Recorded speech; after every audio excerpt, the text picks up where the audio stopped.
Hello friends, आज की यह कहानी स्त्री का घर थोड़ी सी इमोशनल है, लेकिन इमोशनल होते हुए भी इसका संदेश बहुत अनमोल है।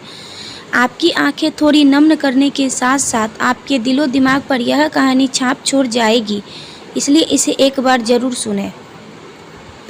तुम्हें कितनी बार बताया है, मेरे तैयार होने से पहले मेरा नाश्ता तैयार हो जाना चाहिए। शादी के 25 साल बाद भी मुझे क्यों बार बार एक ही बात बतानी पड़ती है लता? तुम्हें क्या है, तुम तो आराम से घर पर रहोगी, मुझे काम पर जाना पड़ता है। तुम हो कि हमेशा बेवकूफ़ों जैसी हरकत करती हो। अगर तुम यह जानबूझकर करती हो तो याद रखना, मुझसे बुरा कोई नहीं होगा। आज भी प्रशांत का पारा चढ़ा हुआ था।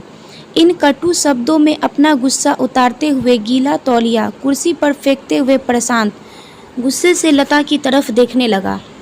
लता के लिए प्रशांत का यह बेवजह का गुस्सा कोई नई बात नहीं थी। वह महीने में 3-4 बार ऐसे ही लता पर बरस पड़ता था। पहले पहले लता इसका विरोध किया करती थी, लेकिन जब कई सालों तक प्रशांत में कोई बदलाव नहीं दिखा तो लता ने खुद को ही बदल दिया। अब प्रशांत के कुछ भी कहने से लता पर कोई फर्क नहीं पड़ता। प्रशांत की हर बात वह चुपचाप सिर नीचे झुकाए सुन लेती थी। शादी के पहले 5 साल तक लता ने पूरी कोशिश की थी प्रशांत को बदला जाए, लेकिन फालतू का गुस्सा करना और बाद में लता को भला बुरा कहना, यह मानो जैसे कि उसकी आदत बन गई है। कोई भी वाद विवाद होता तो प्रशांत सीधा लता को बोल देता, अगर मैं तुम्हें अच्छा नहीं लगता तो क्यों नहीं चली जाती अपने मायके, क्यों रहती हो मेरे साथ? इतना सब कुछ होने के बावजूद लता प्रशांत के साथ रहती थी, क्योंकि उसे अपनी बेटी की फिक्र थी और वह जाती भी तो कहाँ, अपने बूढ़े हो चुके माँ बाप को इस उम्र में परेशान करना नहीं चाहती थी। और समाज लोग क्या कहेंगे, यह भी तो उसे देखना था। वह इतनी पढ़ी लिखी भी तो नहीं थी कि खुद जाकर कोई नौकरी कर सके, अपने और अपनी बेटी का पालन पोषण कर सके। लता को अपनी फिक्र नहीं थी, उसको फिक्र थी तो बस अपनी शादी लायक हो रही बेटी की। लता नहीं चाहती थी कि पति पत्नी के झगड़े की वजह से काव्या डिस्टर्ब हो। काव्या की पढ़ाई पूरी हो चुकी थी, इसके लिए अब शादी के रिश्ते आने लगे थे। कई रिश्तों को काव्या ठुकरा चुकी थी। 2-3 महीनों बाद एक अच्छा रिश्ता आया। रिश्तेदारों को पहचान के लोगों ने लड़के के बहुत गुणगान किए थे।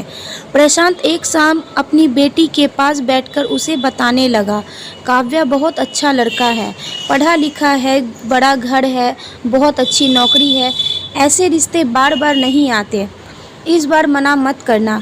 काव्या अपने पिता से ज़्यादा बात नहीं करती थी, शायद डरती थी या शायद नफरत करती थी, लेकिन आज वो अपनी पूरी हिम्मत इकट्ठा कर बोली, मुझे अभी शादी नहीं करना है पापा, मैं नौकरी करना चाहती हूँ, खुद अपने पैरों पर खड़ा होना चाहती हूँ। हाँ, तो उसमें क्या बड़ी बात है, मैंने लड़के से बात की है, वह तुम्हें किसी बात के लिए नहीं रोकेगा। तुम शादी के बाद भी नौकरी कर सकती हो, वह तुम्हें नौकरी के लिए परमिशन दे देगा। प्रशांत बोला, मेरी नौकरी करना या ना करना उसकी परमिशन पर क्यों डिपेंड करेगा पापा? काव्या ने पूछा। मैं कह रहा हूँ ना, तुम्हें किसी भी चीज़ की कमी नहीं होगी वहाँ। ऐसे रिश्ते बार बार नहीं आते, इसे ठुकराओ मत, तुम बहुत खुश रहोगी वहाँ। प्रशांत बोला, आज तुम्हारी जबान पर ज़्यादा नहीं चल रही? प्रशांत गुस्से से बड़ी आंखें करते हुए बोला, पापा बहुत मुझे शादी नहीं करनी, क्योंकि शादी के बाद अगर वह लड़का आप जैसा निकला तो मैं क्या करूंगी? मुझे आपके जैसा जीवन साथी नहीं चाहिए, जो बिना बात के मुझ पर हमेशा चिल्लाए। मुझे कुछ भी अपनी पसंद का लेना हो तो 10 बार सोचना पड़े, कहीं वह नाराज़ ना हो जाए। मेरी तबीयत कैसी है उसे परवाह ना हो। रोटी थोड़ी सी मोटी बन जाए तो घर सर पर उठा ले, उसकी चेकबुक ना मिले तो मेरे पर ही दोष निकाले और हर छोटी मोटी बात पर मुझे मायके जाने के लिए कहे। काव्या अपना दिल खाली करते हुए पापा से सब कह दी। प्रशांत का गुस्सा 7वें आसमान पर था, लेकिन उसके मुंह से एक भी शब्द नहीं फूट रहा था। वो काव्या की बातें सुन रहा था। काव्या उतना ही बोलकर चुप नहीं हुई। आज पहली बार वह अपने पापा के सामने इतना कुछ बोल रही थी। पापा, आपने माँ के साथ हमेशा गलत व्यवहार किया है।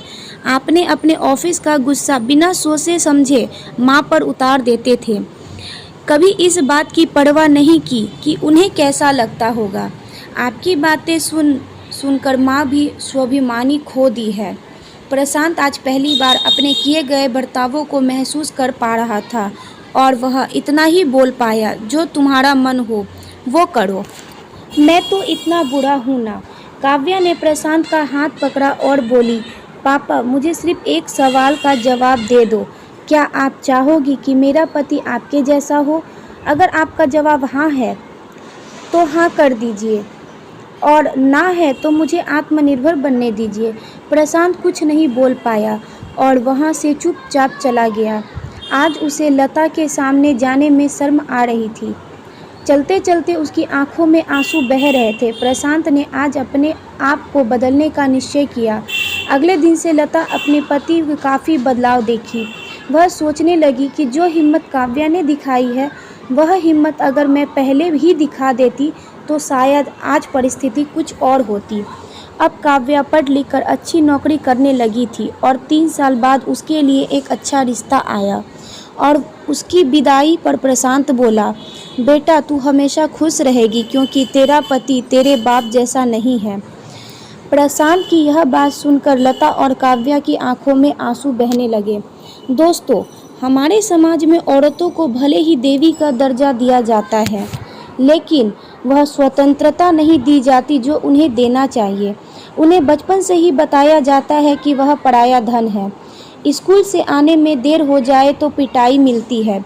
मोबाइल पर बातें करते हुए दिख जाए या खिड़की से झांकते हुए दिख जाए तो शक किया जाता है। माँ बाप का घर तुम्हारा नहीं है, पति का घर ही तुम्हारा है। जीवन भर की यह बातें बता बता कर उन्हें ससुराल भेज दिया जाता है और एक दिन किसी छोटे मोटे झगड़े में ससुराल वालों ने उन्हें सुनाना पड़ता है कि इस घर को छोड़कर मायके चली जाओ। अब आप ही बताओ दोस्तों, ऐसी स्त्रियों को सच्चा घर कौन सा है? आखिरकार वह किस घर को अपना कहे? हमेशा की तरह पूरी कहानी सुनने के लिए आपको धन्यवाद। दोस्तों, उम्मीद है कि यह कहानी आपको दिल छू गई होगी। ऐसी ही सीधे दिल तक पहुंचने वाली कहानियां सुनने के लिए हमारे चैनल को सब्सक्राइब करें, लाइक करें और बेल आइकन बजाना बिल्कुल ना भूलें। धन्यवाद दोस्तों।